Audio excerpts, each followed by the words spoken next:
راه ما نقدروش نحافظوا على اي شخص في حياتنا واخا نكونوا ظريفين معاهم لاقصى حد، واخا نبغيوهم، واخا نعطيوهم كل شيء، راه في النهاية غيمشيو.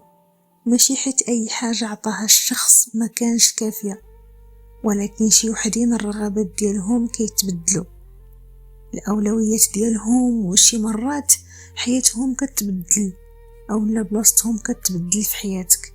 ماشي كل ما عطيتي للشخص غيبقى ديما معاك، الواقع حاجة اخرى. ما غتقدرش تحافظ على شي واحد ديجا قرر انه يمشي. هادشي علاش بارك ما تستنزف طاقتك، وبارك ما تحاول تقنع شي واحد باش يبقى. الحب والصداقة والاحترام ما فيهش نقاش، هما اختيار. اي واحد خرج من حياتك ما كتسماش خسرتي، بالعكس راك حميتي راسك.